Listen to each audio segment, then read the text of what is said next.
So tertianship is technically a third probation, so it's a third stage of Jesuit formation. Typically we do it about 5 years after ordination, and it's really centered on three things. Kind of going back and revisiting the spiritual exercises, the foundational documents of the Jesuits, the constitutions, the history of the society. So that's one part. The second piece is the 30-day spiritual exercises again. And the third piece is an apostolic experience. So it's three things, and of course you can do these in different forms. So some people take a year or 6 to 9 months to do them, but because of our work and our ministries, some people don't have that opportunity. So other programs are summer programs, and of course I did a summer program over 3 summers involving those things. There are really two pieces that are important. First is to exercise oneself in the school of the heart, kind of to get back in touch with that affective part of our lives.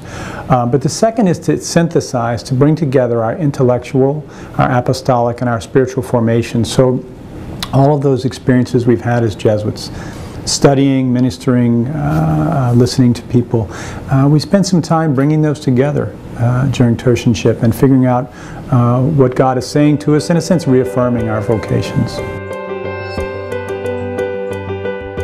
It's a good question. I went to India because I felt, for the two reasons, the two goals of tertianship, that school of the heart.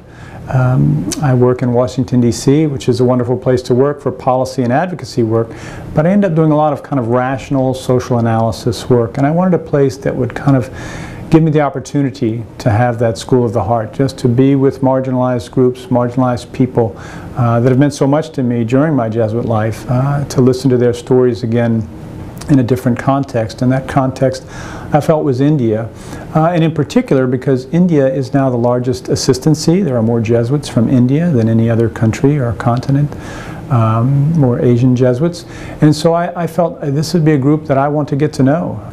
So growth is a great word for India. But when you visit, it just strikes you everywhere. Growth, growing economy, growing population, growing hunger, growing displacement, growing needs, and of course a growing church. So it just seems that everything is growing there. And yet in that context the church is growing, but it's only about 2 to 3% of the population. And so it was my first time in a country that's not majority Christian, and that you know, the faith takes on a different meaning there.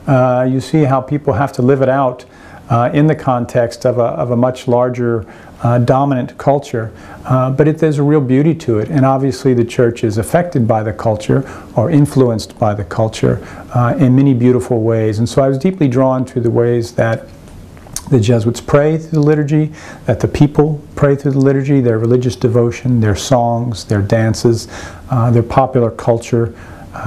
It was a wonderful expression of the faith, and it was a great opportunity for me to learn about that.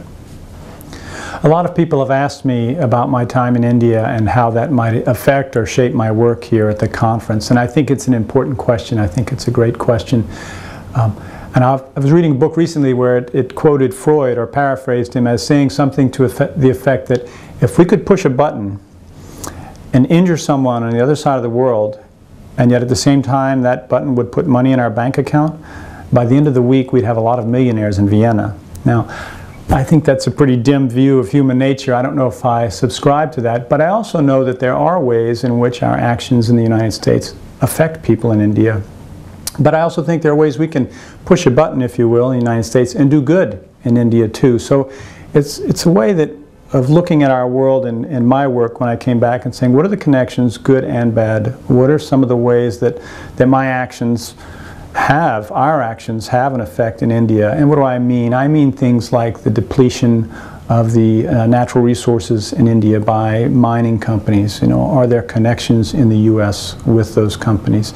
But also just, you know, there's always a takeaway in these situations for us in the U.S. In other words, when you stand on the edge of an open coal mine and just watch this thing just growing and growing and growing, and see the people who are going to be displaced next week, I mean actually see them, visit with them, you begin to become much more conscious about your use of natural resources, because we know that we in the United States use more resources than anyone else in the world. And so My time in India has shaped my role as secretary by helping me ask questions about how our work in the United States, our ministry, can be of help to the Indian Jesuits and the people that I met, but also how I can be more intentional about the choices I make in the United States.